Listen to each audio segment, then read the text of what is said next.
آگے اللہ تعالیٰ ان کے فرائض منصبی بتا رہے، 4 فرائض منصبی یہ محمد صلی اللہ علیہ وسلم کے، کہ آپ صلی اللہ علیہ وسلم دنیا میں کیوں آئے، اور آپ صلی اللہ علیہ وسلم کے یہاں فرائض منصبی بتائے جا رہے ہیں کہ وہ اس وجہ سے آئے۔ یتلو علیہم آیاتہ، وہ اللہ کی آیتوں کو لوگوں پر پڑھ پڑھ کر سناتے رہتے ہیں۔ ہے نا ایک جگہ اتل ما اوحی الیک من ربک، اتل ما اوحی الیک من الکتاب، میرے پیغمبر اسی کتاب جو آپ پر وہی نازل ہوئی ہے نا کتاب، اس کتاب کو پڑھ پڑھ کے اپنے مومنین کو، مسلمین کو، متبعین کو، فرمانبرداروں کو، جانشر کو سناتے رہے، ان کے سامنے پڑھتے رہے۔ تو قرآن کریم کا پڑھنا باعث اجر و ثواب ہے۔ حدیث پاک میں ہے کہ ایک حرف، قرآن کے ایک حرف پڑھنے سے 10 نیکیاں ملتی ہیں۔ اور یہ بھی فرمایا کہ جب تم کہتے ہو الف لام میم، یہ 3 حرف ہیں، لفظ تو ایک ہے، حرف 3 ہے، تو 30 نیکیاں مل گئی۔ آپ سورہ فاتحہ پڑھیں، کتنی بڑی صورت، چھوٹی سی صورت ہے، لیکن حروف اس کے کتنے زیادہ ہے، ایک حرف کے بدلے میں 10 نیکیاں ملتی رہتی ہیں۔ تو قرآن کو پڑھنے سے بھی ثواب ملتا رہتا ہے۔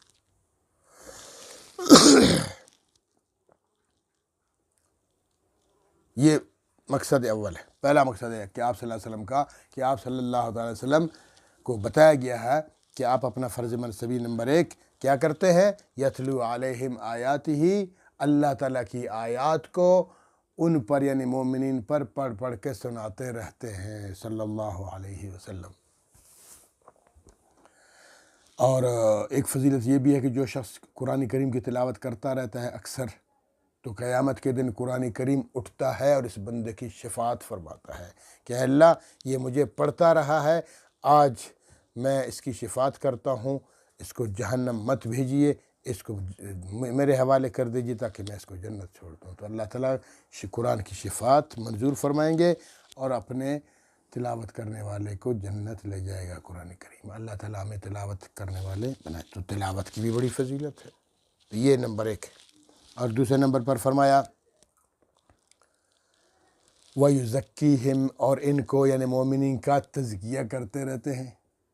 اللہ کے رسول صلی اللہ علیہ وسلم ان کا تزکیہ کرتے ہیں، ان کو پاک صاف کرتے ہیں۔ جیسے میں نے ابھی بتایا نا کہ ایک ماں اپنے بچے کو ہمیشہ پاک صاف رکھتی ہے، بچہ گند کرتا رہتا ہے، غلاظت کرتا رہتا ہے، ہر جگہ منہ لگاتا رہتا ہے، ہر گند کو اٹھاتا ہے، ہر 5-10 منٹ کے بعد اپنے کپڑے خراب کرتا ہے، ماں ہے بیچاری کی اس کو اٹھاتی ہے، صاف ستھرا کرتی رہتی ہے۔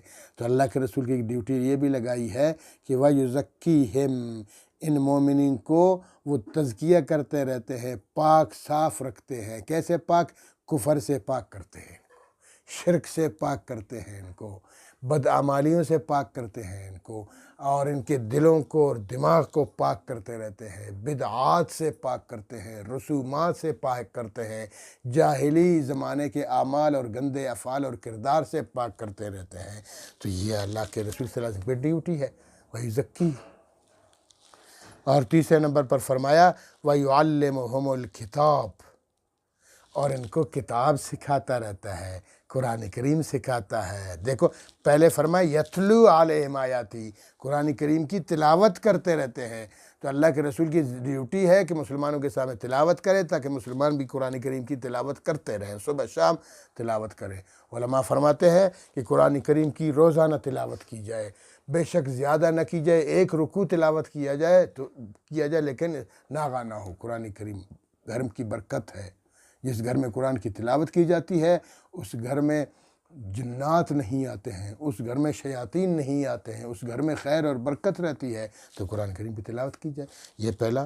دوسرے نمبر پر ان کا تزکیہ کرتے رہتے ہیں، اور تیسرے نمبر پر فرمایا وَيُعَلِّمُهُمُ الْكِتَابَ، قرآن کریم کی تعلیم دیتے ہیں۔ تو قرآن کریم کا اصل مقصد یہی ہے، کیوں اترا گیا ہے کہ اس کو پڑھو، اس کو سمجھو، اس کا مطلب سمجھو، اس کے معنی سمجھو تاکہ اس پر عمل کر سکو۔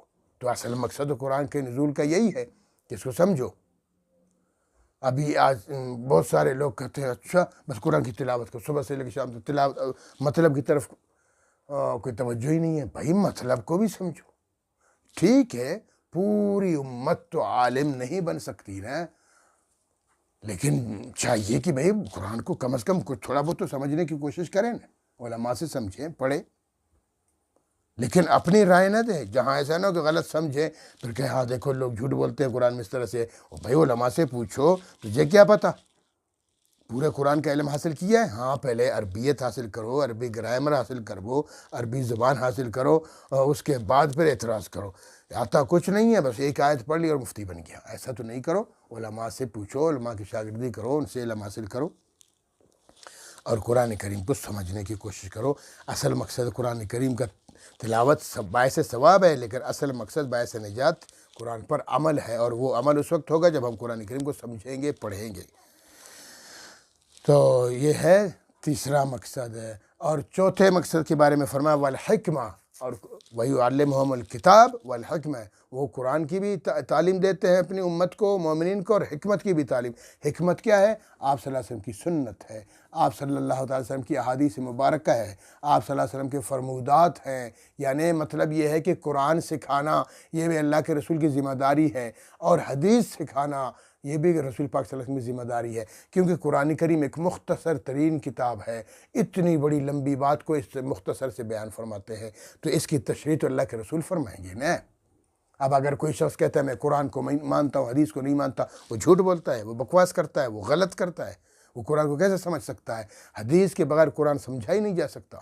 تو اس لیے یہ اب آپ صلی اللہ علیہ وسلم کی ڈیوٹی ہے قرآن کی تلاوت کرنا اور لوگوں کا تزکیہ کرنا شرک سے، کفر سے، بد اخلاقیوں سے اور بری چیزوں سے، اور تیسرے نمبر پر قرآن کریم کی تعلیم دینا، اور چوتھے نمبر پر احادیث کی تعلیم دینا. تو ہمارے ماشاءاللہ بڑے بڑے علماء اکرام محدثین ہیں، ہزاروں احادیث یاد ہیں ان کو، اور لوگوں کو حدیث سکھاتے رہتے ہیں، اللہ کے رسول صلی اللہ علیہ وسلم کی سنت اور کی پیروی کرتے ہیں، خود بھی دوسروں کو بھی کرتے.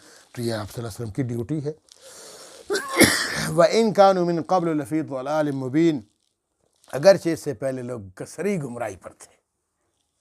مومنین پر اللہ نے بڑا احسان کر دیا کہ ان میں سے ایک رسول بنا دیا، اور اس رسول کو رسول اعظم بنا دیا، اور تمام کائنات کی تمام مخلوقات سے بڑھ کر اعلیٰ اور افضل بنا دیا. اور پھر ان کی ڈیوٹی لگائی کہ لوگوں کو قرآن کریم کی تلاوت کر کے سناتے رہتے ہیں، اور جناب لوگوں کا تزکیہ کرتے رہتے ہیں، اندر سے ان کو پاک صاف اور عقائد ٹھیک کرتے ہیں ان کے.